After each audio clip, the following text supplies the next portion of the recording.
Hey everyone, this is Lynn Bartown, and you are listening to the A.P.E.X. Hour on KSUU Thunder 91.1. In this show, you get more personal time with the guests who visit Southern Utah University from all over, learning more about their stories and opinions beyond their presentations on stage.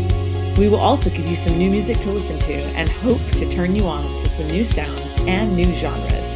You can find us here every Thursday at 3 p.m. or on the web at scu.edu/apex. But for now, welcome to this week's show here on Thunder 91.1.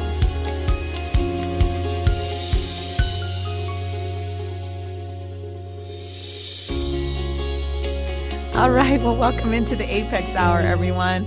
It is March. I'm so happy to be here with you. And today we are talking my language, the language of music. Our A.P.E.X. event this week featured the percussion ensemble, Clocks in Motion. And I've got all four members of Clocks in Motion here with me in the studio. But before we talk to them, what is a percussion ensemble, you may be asking yourself.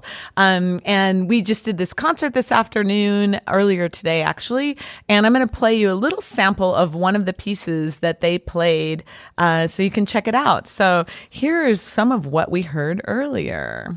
There we go.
All right. Well, cool. That gives you a little bit of a sample of some of the instruments we're going to be talking about today. You're listening to KSUU Thunder 91.1. This is the A.P.E.X. Hour. Let's introduce the group to you. So there are 4 players in Clocks in Motion. And if you guys could each tell me, maybe a sentence or two, we'll start with Sean about yourself and what you do. So I'm Sean Cleve. I'm the founding member of Clocks in Motion. Been doing this crazy project for almost a decade. That's amazing. I know, next year. And I live in Madison, Wisconsin. And cool. I house most of our instruments in my rehearsal facility south of Madison. Oh, cool. Mm-hmm. Okay. Next. Yeah, my name's Chris Jones, and I've been with the group for 4 years. And I live in Nashville, Tennessee. I do some teaching. I do some freelance. Do a bunch of different stuff. Happy to be here. Excited to be here, and always excited to be with my Clocks in Motion family. And look great in sunglasses, by the way. Naturally, of course. Sunglasses indoors. It's a great look. The sun never stops shining. Amen, brother. All right, Matthew. Thank you, Lynn. Hi, everyone. My name is Matthew Coley, and I'm originally from Waterloo, Iowa. And I joined Clocks in Motion when Chris joined in 2016. And we, it's really great. Oh, I was going to say, it's great to be back at SUU. This is maybe my 3rd or 4th time here working with Lynn Vartan and the percussionists. So that's exciting. All right. And the lady of the group? Yes. My name's Megan Arns. I've been in Clocks in Motion for about 1 year now, officially. Yeah. So when I'm not playing with clocks, I'm teaching at the University of Missouri in Columbia, Missouri. And we have a proud alumnus of SUU, Jordan Nielsen, in our percussion studio also. So it's a nice connection there. Yeah, I know. There's so many connections. We've been really enjoying finding out the small world. It's a big world, but a small world at the same time. Well, my first question, and Sean, maybe you can field this one, is what is the sort of spirit behind the group Clocks in Motion? We talked about the name earlier, where it comes from, but what are some of the missions and visions of this particular percussion quartet? Absolutely. That's a great question. So Clocks in Motion for me is really a way to a creative outlet for each of these 4 artists to bring a personal touch into our realm of kind of percussive artistry. So the way that's manifested itself over the years has been a commitment to instrument building and bringing instruments into new contexts. Also through commissioning new pieces by living composers and presenting those pieces using our new instruments, but also not being afraid to kind of stay within the traditional percussion instruments. And I'm sure we'll talk about all those things as well. And also, Clocks in Motion has dedicated itself to also playing in sort of non-traditional venues over the years, and also having a commitment to classic percussion works from kind of the past century. Our repertoire is relatively new in the span of classical music. It's only been about 100 years old. So as a result, I think our music kind of starts in the new. Right. And we're only now just kind of getting into this place where we're starting to kind of harken back to the old stuff. So particularly in the first 5 years of Clocks in Motion, when we were at a university and we had kind of unlimited space and rehearsal time, we committed ourselves to playing these gigantic percussion sextets, sometimes 10, 12 players covering an entire stage with instruments. And now we've really committed ourselves to a much smaller quartet size. But as you've seen, we still do travel with a lot of instruments, but it's a really different kind of model than what we used to do. Yeah. Yeah, that's another question that I'd like to ask. And maybe, Chris, you can kind of help and jump in with this one. And that is that you guys are living in 4 totally different places. And now you're touring together. I'd love to know, and I'm sure our audience would love to know a little bit about the logistics of how does a performance come to be with you guys? How do you rehearse? Do you rehearse online or anything like that? Or do you come together? And then maybe talk about your touring rig a little bit, because I think people don't understand, okay, you're a quartet, but with an hour and a half of setup before you can play an hour tear down or something like that. If it was an hour and a half only, I think we'd all be really, really proud of ourselves with how fast we were able to get in and get set up. Starting at let me kind of let me take my sunglasses off so I can focus here a little bit. The real so Chris comes right out. there's this. I would say let me start with the logistics of just how we manage ourselves as an ensemble. A lot of it is DIY, and it's all do it yourself. So like as far as rehearsal spaces, we do have a rehearsal space in Madison that we have used in the past, but with the current formation of the group, actually, we have a lot more flexibility now to rehearse in Waterloo at Matthew's studio. We can go to Columbia, which is actually where we started this tour, and rehearsing at the university that Megan teaches at. And down in Nashville, you could also be teaching at the university or using the university that I play at. So how does this all come together? Well, we have meetings every 2 to 3 weeks, and we are, Skype, FaceTime, all of the standard video chats. But for us, that's how we can stay on top of our administrative tasks, some goals for the group, short term, long term, and just to keep checking in. This tour doesn't happen out of thin air. It's a lot of hours of sending out contacts and making sure that our logistics are set. We've got the travel plans, the dates, and that's how we can stay on top of that. Compared to, say, a rock band, though, you're not rehearsing like together 3 times a week. So you kind of prepare your music on your own, and then you're meeting regularly online, but you're not playing together until you designate a rehearsal chunk. Would you say that's accurate? That's very accurate, actually. Each of us are professional musicians, so we have music in our lives in a lot of different ways. So just like we would prepare for any of the gigs or our teaching or anything that we do as individuals, we prepare on our own with, the expectation that we have 3 days of rehearsal before we start any tour. And that's where we'll put together a lot of the music that we'll have on tour. Now, the nice thing is that we've been playing together for a group for a while, so we're not learning new pieces every single tour. So we get a lot more familiarity with not just the music, but how we perform and work as an ensemble. Right. And having that familiarity just really makes our time together just more efficient, and we can prep and have, a really great tour and a great product to bring out. And I'm audiences. sure everybody would love to know, do you guys ever argue during rehearsals? No. I mean, that's absolutely always one of never. Those things, right? No? Feel free to jump in here, guys.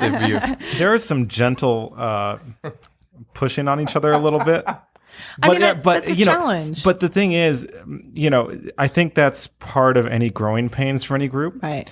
And fortunately, playing in a chamber ensemble like this is a lot like any sort of relationship, Yeah. And, when you find the right person, the severity of arguments goes down dramatically. That's true. You kind of figure out, oh, we're arguing now. Yeah. And then you kind of look at each other and say, oh, this is fine. Yeah. You find a way through it. So this is the maturity of these 4 players here, is that we've kind of learned, and also just the right chemistry. Yeah. But I'll tell you, throughout my decade doing this, it's been, there have been some pretty explosive ones. Right. But fortunately, we're not in that place now. Yeah. Mm-hmm.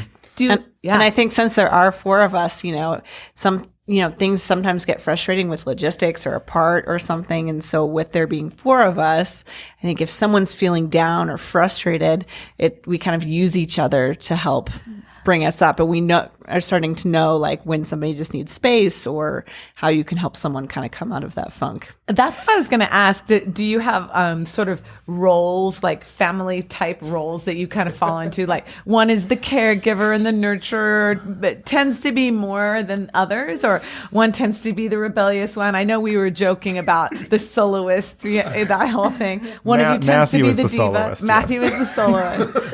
I disagree, but that Chris wants to be the soloist. But do you have sort of tendencies that way? I think the soloist is going to speak now. Everyone back up. Everyone quiet, please.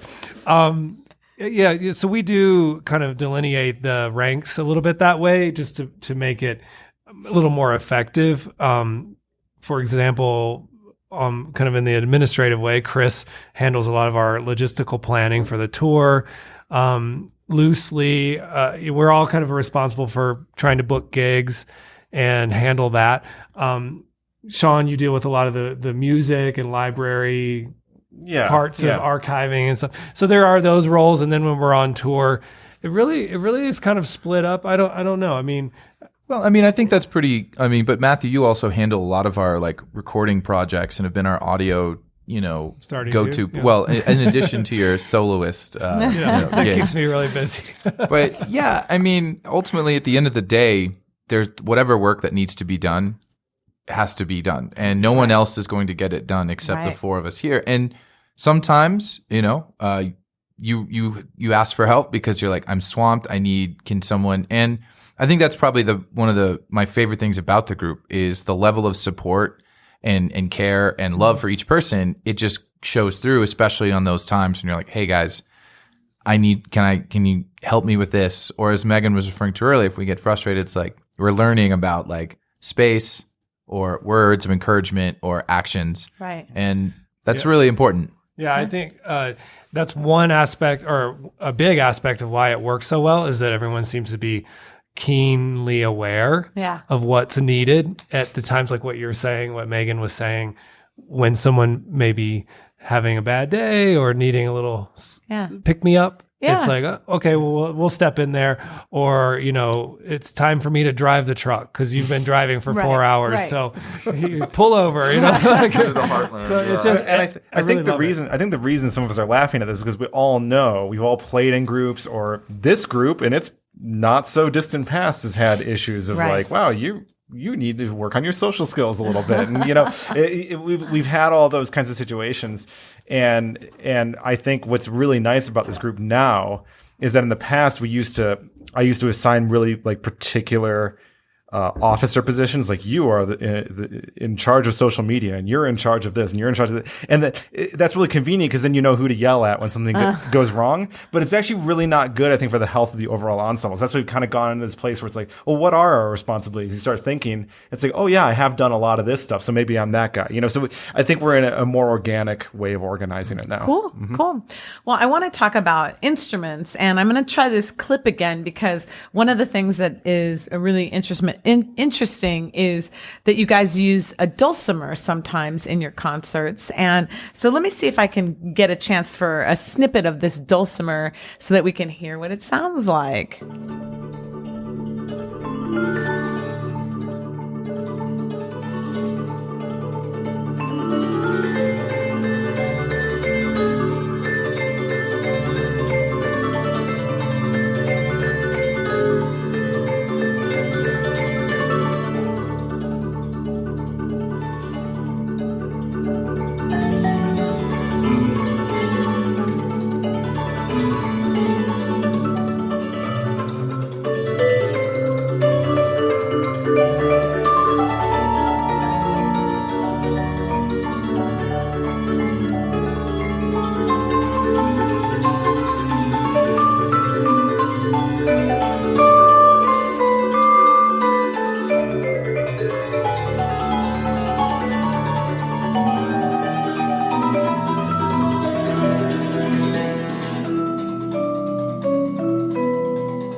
Okay, well, we'll kind of give you that sample there. So that's an example of the dulcimer being used with a percussion ensemble. And that's one of the things that you guys were talking about kind of in your mission, is that you use unusual instruments and maybe play in unusual venues. So maybe Matthew, talk about the dulcimer a bit, and I'd love to hear about some of the other instruments and venues. Sure.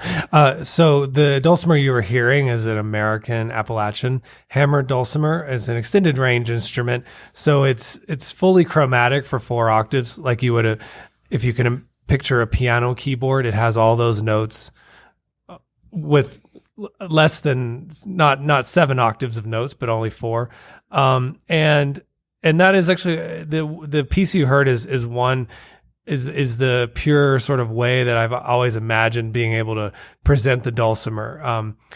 I wanted to bring, new cultures, new folk music into the realm of like what's sort of the standard repertoire for percussion ensemble, and utilize the instrument in a chamber music setting. And so that's part of what excites me about playing the instrument. Because the dulcimer normally would be alone, right? Or in an ensemble with like fiddles, or right. It's traditionally depending on the where we are in the world in the northern hemisphere. Traditionally, it's sort of it's mainly presented in kind of your close quarters, like very small spaces, and a small group or in a solo aspect. And a kind of a funny bit of information about the background of the dulcimer is the string bands of the Blue Ridge Mountains in Appalachia and in the U.S., which are fiddles and banjos and guitars, typically don't have a dulcimer because of the quality of sound and the kind of constant resonance that happens when you strike the instrument. So you'll kind of find the dulcimer players hanging it off in their own groups and creating their own ensembles. Well, it blends so well with the keyboard percussion instruments, the marimbas, the vibraphones, and so it's just great to hear those instruments. Yeah, together. and that really attracted me from the very beginning, because even George Crumb, who's a contemporary composer of percussion music, was also fascinated with it. He was from that area of our country, and he composed for it in some of his pieces.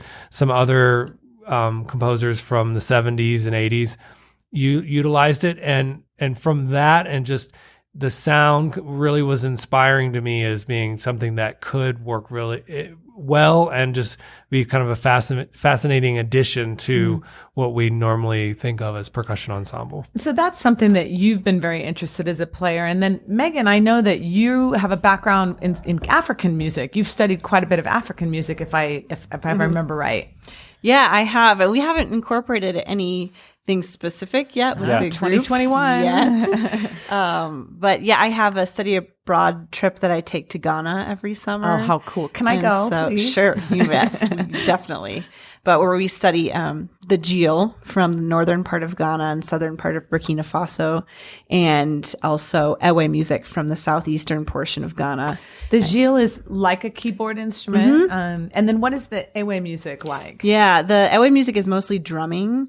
And when you say music in a lot of African countries, it's all encompassing. So it's not just the drumming, but it includes singing, dancing. It's the whole, culture of what surrounds just the instruments. It's day-to-day life. It's not like, okay, we're going to sit down at a concert and watch music. It's part of everything.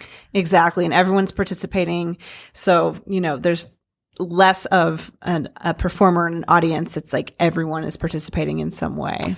And how does that music manifest itself in your current life? You have an African drumming ensemble? Yeah. At the university I teach at, we have an African drumming ensemble where we do the Dagara music, the Ewe music, and then we also study music from Zimbabwe, the Shona people of Zimbabwe, and that instrument is called the imbira. Yeah, so it's very thin metal tines that are attached to a hardwood board and tuned, and so you might say like a thumb piano. Yeah. It's a very spiritual music. It's in some, if I'm remembering right, in some scenarios, it even kind of calls spirits to come into the gathering. Yeah, absolutely. It's very tied into the Shona culture and the traditional religion there. So it's used with traditional healing ceremonies, wedding ceremonies, birth ceremonies, circumcision ceremonies, all kinds of all parts of life in Shona culture. But it's also used as a contemporary instrument too. Zimbabweans are composing for the instrument in non-traditional settings as well. Cool. And I think that's happening in all of the music I've been studying, and so I'm sure is very common across the entire African diaspora. Yeah. Awesome. Yeah. Well, and there are many other unusual instruments that you have built and developed. So maybe Sean, if you could share a little bit about some instruments we haven't yet talked about. Yeah. So I'll start kind of from the beginning. Actually, what inspired the very start of Clocks in Motion was an instrument building project. I really wanted to play. There's a massive percussion sextet. This is a whole concert length by Xenakis, a Greek composer, called Pleiad or Pleiades, from the stars. And with the Sixen. Yeah, and so we built Sixen. I took an entire summer with another one of the group members at the time. And Sixen are these 19-pitched metallophone keyboards that we built out of aluminum channel, 4-inch aluminum channel. And so we had a railroad cutting saw and drill bits, and we made these things. It took us the entire summer to do it. Oh my gosh. And what's really interesting about the Sixen is that they're not tuned identically. Right. All the keyboards are within 3/4 of a tone of one another. So it creates this really wild harmonic spectrum. So that's what really kind of started Clocks in Motion, was an instrument building project. From there, we went and we built a quarter tone marimba, or actually kind of retuned a marimba quarter tone flat. Oh, so that we could stack it with a regularly tuned marimba to create a 24-tone scale instead of the traditional 12-tone scale that we know and love. And actually, we're still using that today. The quarter tone marimba just made it on a premiere that we did this September, a piece called Chroma by Andrew Rindfleisch. He used the marimba. So that's a great resource. And then on a piece we played today, we used our Galvatone pipes, which we made at the same time that we made the Corimba, which is a set of 88 pipes, steel pipes. There's 88. There are 88 of them. We only have we have less than half of them here with us right now because they're actually tuned in quarter tones as well. So it's a 44-tone scale with quarter tones. Wow. So it doubles it to 88. So we have all of those back in our and frames for them as well. And then I'll let Matthew maybe take over and talk about some of the glass instruments. Yeah. Yes. And I think maybe you're going to play an excerpt of something with the glass instruments and the Galvatone, possibly. But anyhow, today we used our Aquarian, which is the glass marimba. And this is an instrument that I built along with a glass instrument maker named Jim Doble. And this comes from a long-time project of mine and a fascination with glass sounds and creating a different sound palette and soundscape with glass instruments, collaborating with glass blowing artists, and then also with this maker of the glass marimba. But I created the resonators for it, the tuned pipes that go under it to kind of amplify the sound, and so now we use it in our repertoire. That is so cool. And I want to make sure to let our listeners know about your website and YouTube channel. So the web address is clocksinmotionpercussion.com. clocksinmotionpercussion.com. And from there, you can go to your YouTube channel and all of that. Exactly. And there is a CD coming soon. Yeah, we've actually already recorded it. We're just in kind of the editing and mastering and completion process. So hopefully this summer or shortly after, it's an EP featuring our soloist, Matthew Coley, on hammered dulcimer. Well, it's a really special project to us because Matthew actually arranged these hammered dulcimer tunes years ago for kind of larger percussion ensembles. And a few years ago, the group really wanted to invest in this. And so we had him actually, and we were playing with these kind of cut up parts from other things. And Matthew finally committed these real arrangements specifically for Clocks in Motion. So he wanted to make a disc with it. So there's 3 tracks on it, 4 tracks? Yeah, something like that. 3 or 4 tracks on it. And it's just really special. It's a really special project for us. So we just recorded it in December. Mm-hmm. Cool. Yeah. And some of the instruments that we've been talking about you definitely can check out on their YouTube page. And of course it's YouTube, so you can see them as well. And the glass marimba is really quite gorgeous. And I was just the combinations of sounds. So one of my favorite moments in the concert earlier was a piece by one of your resident kind of composer, like this resident composer program that you have called Clock Shop. I'd love to talk a little bit and let our listeners know what that program is and maybe introduce the composer and get into her work a little bit. Yes, our clock shop composer is named Jennifer Beller. She's on faculty at the University of Las Vegas, which is actually where we're heading after Right. we're done with here. Next stop on the tour. So clock shop was inspired by sort of just a question we had about the way we think about percussion repertoire, in the fact that our repertoire is relatively young, like we said earlier, but because of the youth of our repertoire, we don't have composers like Haydn that wrote for us. It just didn't exist then. And Haydn was such an important composer for modern music because he wrote 104 symphonies. And, maybe not every one of those symphonies is amazing, but what he did for the orchestra, for just how we think about orchestral music, is so profound. And, composers like Beethoven and Mozart wrote so many string quartets. And nowadays, as percussionists, we think that a composer's written a lot for percussion when they've written, 5, 6, 7 pieces. And we think, oh, that's a great percussion composer. But we don't have that person that wrote like 100 percussion quartets. Right. It just doesn't exist. Right. So Clock Shop is an idea to start with a composer and to say, okay, we're gonna have you write multiple pieces for us over the course of years, and we want to hear where that's going to go. What's that fourth piece going to sound like? What's the fifth piece going to sound like? All working with the same group, and so Jennifer Beller, she just completed. Her first piece for us was of Maker and Movement, which is what we played on the concert today. And then next week, we're premiering her second piece, which is called This We Have Now, which features the hammered dulcimer and some drum set and just kind of a really interesting, very different type of piece from the first one. So, so we're kind of halfway through this residency right now with her. And I think we have a bit of a sample of her work. Let's see if we can get that going. So go ahead and see if you can get it going, and we'll see. And while you're sort of playing it, tell us what we're hearing. So this is going to be the first movement of a Maker and Movement, which is called Pendulum Surround. And the instruments you'll hear from you'll actually hear, it's a relatively homogeneous sound, but if you really listen closely, you'll hear all the different instruments in there. There's marimba, vibraphone, galvatone pipes, and also the aquarium, the glass marimba is in there. Should I hit play? Yeah, go for it. Let's see if we can get some audio. And it is playing, so. Let's see. I wonder if I'm not gonna. All right. Well, let's while we're doing that, let me do a little technical. I've never tried to play from that computer before. Maybe you can search and and in the meantime, you can come over here and do it. And while you're doing that, let me get you moving here. Maybe what I'd love to do, I have some other questions ready for the rest of you. If you guys could tell me. You're all incredible musicians on your own who have had all kinds of different teachers and different influences on your life. So I'd be curious to know what musical influences have been really important to you. Are there musicians that you really look up to or really inspire, or not necessarily percussionists, but that might be food for thought for our listeners. So who would like to go first? I can start on this question. So there of course have been key people in my life through the years that have helped inspire things. Certainly some teachers that I've had.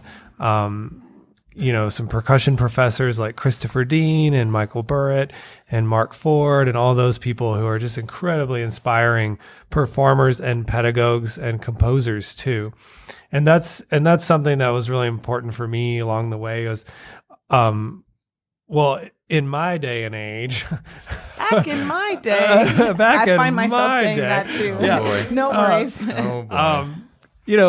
My teachers all encouraged me and the students around me to compose music, because as percussionists, as Sean has alluded to, we don't have a ton of repertoire. We're in a very early period of percussion music and instruments.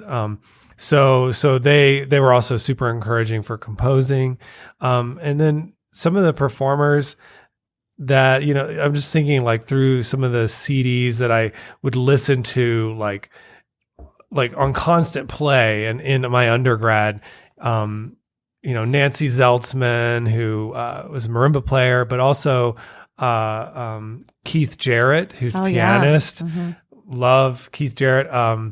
Rostropovich, the cellist. Yeah. And then kind of later on, I'm not going to be able to come up with specific names right now, but and we were talking a little bit about this at A.P.E.X, but the Eastern European folk musicians and how they treat rhythm, and the composers and how they treat harmony and kind of extended chromaticism, or whatever the term is for that. But that's been a really profound inspiration to me, is kind of listening carefully to what they do. Cool. We heard Fantasy earlier, and it's composed by Sergio Cretu. And then there's kind of a whole lineage of dulcimer cymbalum artists from that part of the world that have been inspiring to me. Cool. So maybe I'll pass it off, or do you want to play? I think I'm going to try to play this and give you guys a second to think about your musical inspirations. So let's hear a little bit of Maker in Movement by Jennifer Beller.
All right. Well, that is an incredible combination of sounds.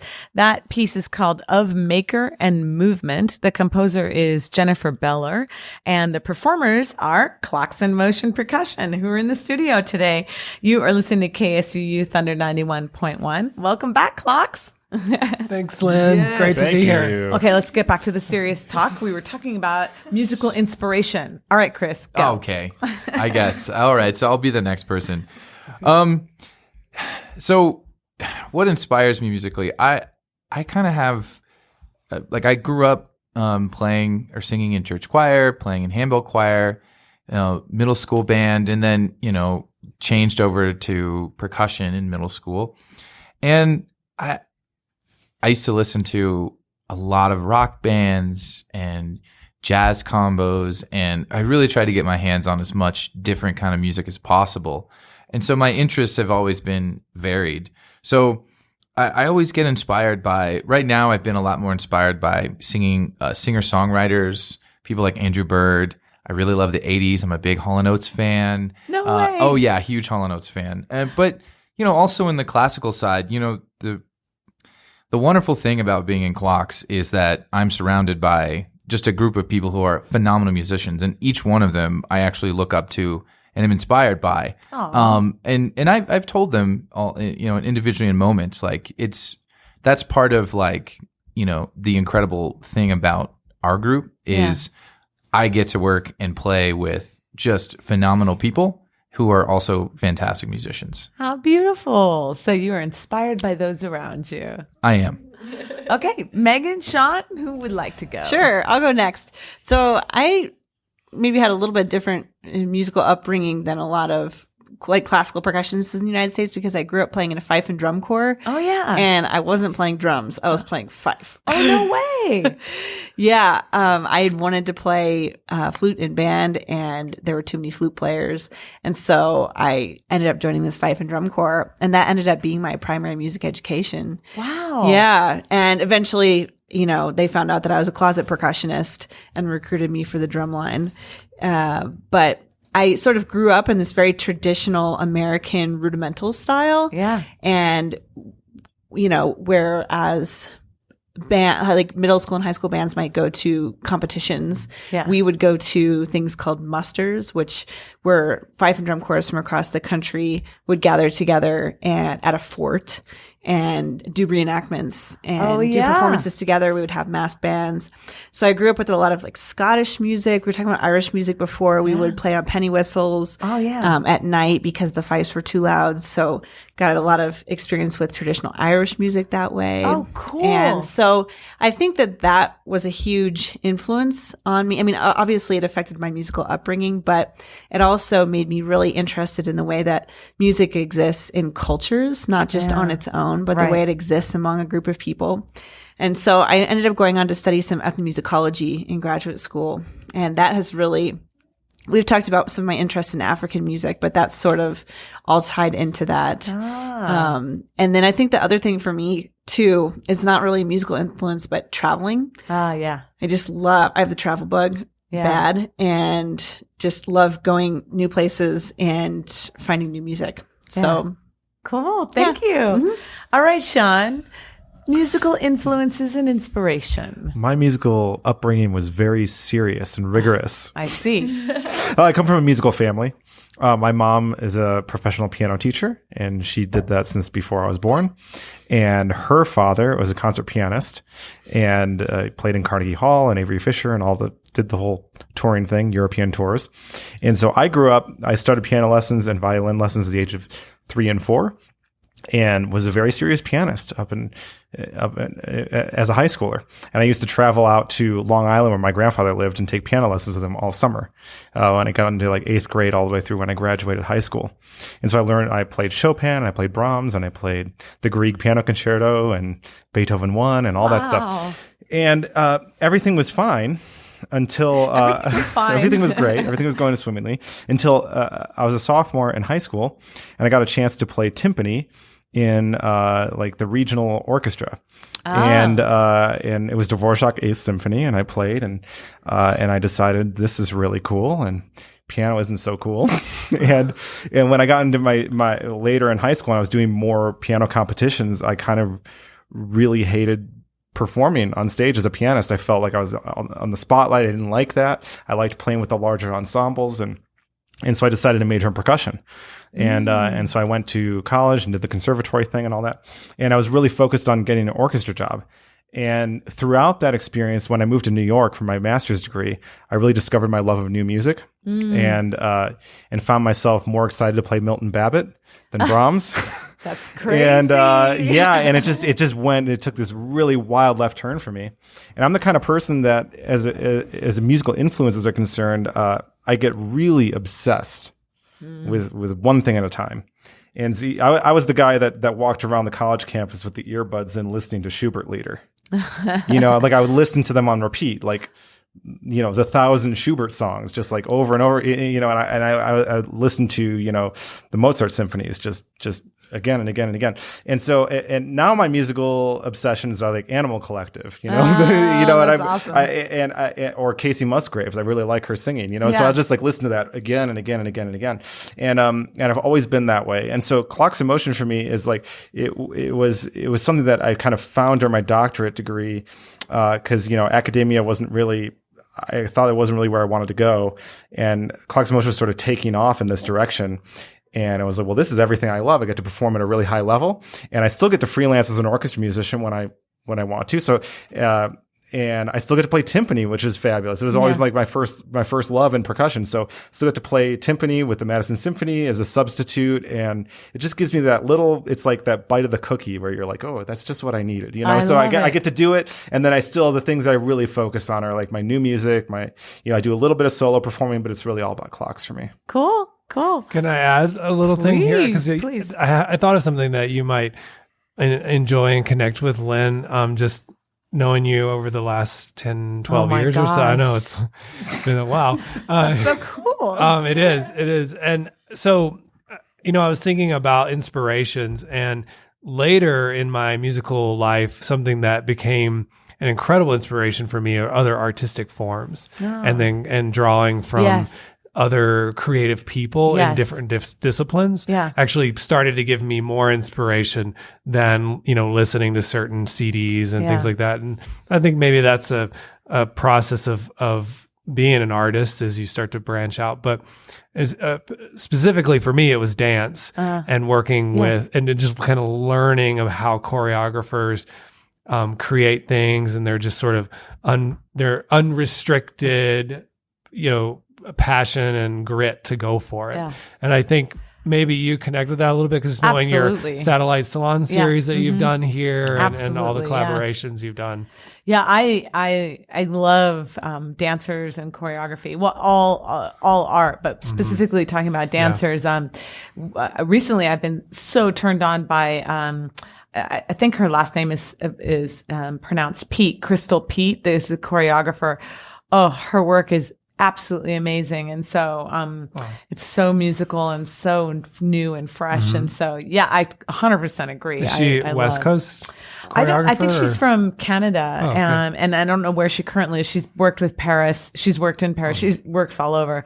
But just some beautiful, beautiful movement, art and movement, it's just incredible. But I totally agree 100%. Well, we probably have time for one more little musical clip. And I know that there is do you have a recommendation? I know you're playing Gravity coming up, and there's a live version of that here. Okay, so this is Mechanical Ballet by Anders Kapper, and it's a live performance. And we'll just listen to a little bit of it so you can get more of the Clocks in Motion sound kind of in your ear. And just a reminder, you're listening to KSU Thunder 91.1.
Okay, well, that's just a little sample, but it's quite a low little signal there. So I just want to make sure you guys know a little bit about what that piece is. Again, it's Mechanical Ballet by Anders Koppel.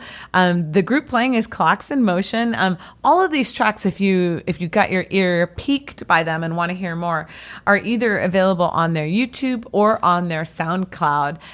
But we have time for our favorite question, which we ask every week on the show. And the question is, what's turning you on this week? And this could be anything. It could be your favorite. It could be a TV show. It could be a movie. It could be a book. It could be a magazine. It could be anything. It could be clothing. It could be food. It could be a restaurant. It could be whatever you want. The idea is just to give our listeners another little insight to your life. So maybe we'll go opposite. We'll start with Megan first. Megan, what's turning you on this week? Sure. I've been watching this series on Apple TV called Little America, and it focuses on, they're just short stories about immigrants and from all over the world coming to the United States. And it's funny, it's sad, it's emotional. There's just so much packed into these kind of short episodes. And so, yeah, that's kind of what I've been thinking about the past few weeks. Amazing. So it's on Apple TV. Yeah. And is it multi-seasons or is this just the first season? You know, I don't even know. I'm in the first season. I feel like there might be 2 seasons, but I'm not sure. Okay, cool. Yeah. What's the name one more time? Little America. Little America. Yes. I love it. Yeah, Thank you. it's good. You're welcome. Check it out. Okay, Matthew, what's turning you on this week? I'm going to start with I'm going to go on a fashion route here. I love it. You and I, we're the fashion trenders. Yeah. It's shoes. Like I'm feeling an urge to get some more shoes. You have great shoes. You have red shoes on today. Red shoes today. But of course, seeing Lynn's shoe selection is always inspiring too. But you know, I think I just add quickly to that more than the fashion thing is actually the experiences I'm having with this group. And I started the year kind of sluggishly about being a creative artist and like, wow, is this what's next? Is this how it's all, you know, that sort of thing we always go through. We get inside right. And then just in the last month, it's really kind of slapped me out of that and turned me around. And it's been the collaborations and the experiences with amazing musicians and friends. So, beautiful. Yeah. Thank you. All right, Chris, what is turning you on this week? Yeah. Well, anytime we go on tour, I usually have a book with me to like just kind of just change it up. You know, we do a lot of rehearsing and all this like high level stuff. So sometimes I like to just read to kind of wind down. And there's a book by David Epstein called Range. And I get really interested in these topics. It's about why generalists succeed in a specialized world. Oh. And I think these kind of think piece books are just, I think it's really great reading. And there are a lot of different chapters in the book that it deals with, you know, from scientists to music to any other creative or scientific outlet, and talking about how being broader, having broader knowledge and information in many ways helps you creatively problem solve. You can find more creative ideas because you've tried things outside of the box. And I feel like sometimes, especially, you know, working with this group too, like, you know, we have to find creative solutions. And I know we all have a varied background of, you know, where we grew up and all of the experiences we had. So I often kind of think about that, you know, for the group. And it's like, wow, that we've really just come up with solutions that I never would have come up with on my own. Cool. And so, yeah, the book Range by David Epstein, I highly recommend it. It's a really fantastic read. Cool. Thank you. I'm curious about that. All right, Sean, what is turning you on this week? So this week is tour, but I'm going to actually start a little before this week because I want to give you a little taste of my home life. I am a hobby board gamer. Oh. My wife and I play board games together. It's like one of our shared hobbies. You have a lot of separate hobbies, but that's one of the things we do together. How fun. So we are about 50 games into our Gloomhaven campaign, which is like a really nerdy game, but it's fantastic. It's like Dungeons and Dragons, but it's like a board game where you play cooperatively against the game. How and you're like fun. little fantasy characters going through dungeons and killing monsters and collecting That's cool. treasure. And it's like a really fun little choose your own adventure story that we're playing together. That's awesome. So it's great. Hobby board games are amazing. And my tour thing that's turning me on, besides these amazing people that I'm playing music with, is my Ford F-150.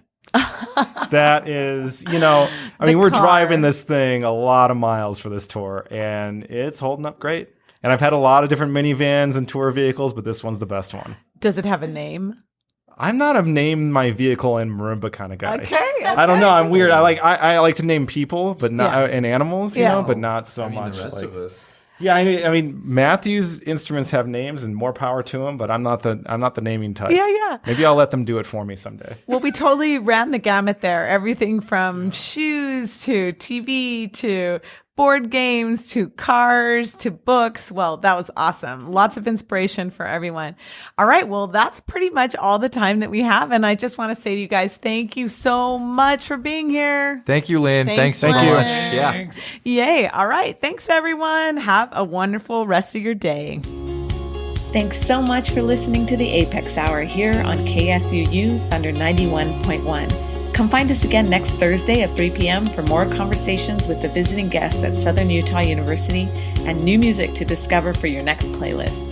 And in the meantime, we would love to see you at our events on campus. To find out more, check out suu.edu/APEX. Until next week, this is Lynn Vartan saying goodbye from the A.P.E.X. Hour here on Thunder 91.1.